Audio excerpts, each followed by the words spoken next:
this first Daily Abolitionist video, I want to address a common question and maybe a common objection or criticism that we hear as abolitionists of abortion. And that is that we can't rightfully use the term or label abolitionist because that refers to people who fight slavery. The problem with this objection is simple. Well, it's twofold actually. One, abolition is a word, abolitionist is a term, it's a label, and it actually has a meaning. And that meaning is not solely connected to slavery. Yes, the abolitionists of slavery made the word famous, and there was an abolitionist movement against slavery. But the word simply means those who seek to remove evils from their culture. And they seek to remove sort of prevalently practiced, culturally approved, though controversial, usually legally protected practices which they consider to be wicked, evil, dehumanizing, and inconsistent with a higher law which they cite and bring into conflict with that lower law they seek to abolish and cause its abrogation. So abolition has a meaning, and an abolitionist is someone who is doing the work of abolition in regard to some current prevailing evil. Secondly, historically, the abolitionists of slavery themselves never referred to abolitionist as meaning only of slavery. They knew themselves to be abolitionists, and the primary evil that they were seeking to abolish was slavery. But they were not under the impression that slavery was the only evil that would ever need to be abolished, or that they were the only abolitionists. In fact, I would like to read for you one of the sort of principal quotations which has sort of given rise to the current manifestation of abolition in regard to abortion. And it comes from Thomas Clarkson's book, The Abolition of the Slave Trade, and this is volume 1.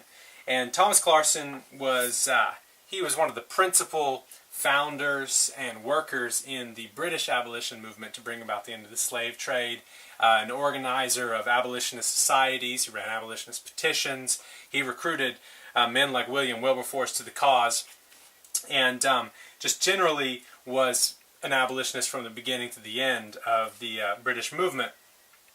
But after the slave trade had been abolished, and slavery as well, he sat down to write a book.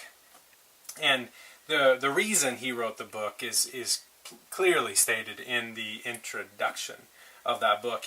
And he writes, the contemplation of the removal of this monstrous evil, slavery, should excite in us the most pleasing and grateful sensations, so the perusal of the history of it should afford us lessons, which it must be useful to us to know or to be reminded of.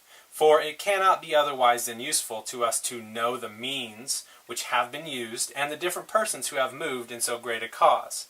It cannot be otherwise than useful to us to be impressively reminded of this simple axiom, which the perusal of this history will particularly suggest to us, that the greatest works must have a beginning, because the fostering of such an idea in our minds cannot but encourage us to undertake the removal of evils, however vast they may appear in their size, or however difficult to overcome.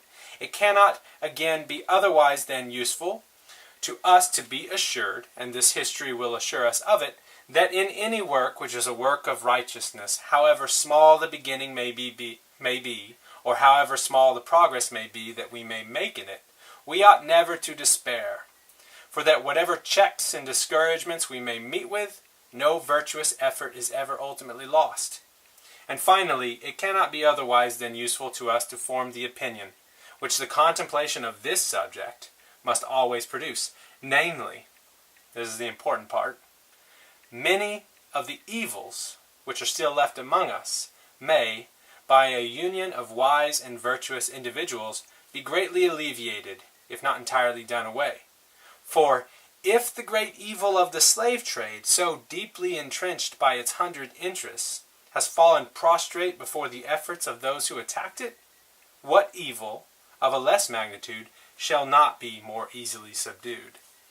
So, this is in the introduction of the first history of the abolition of the slave trade, written by one of the primary abolitionists.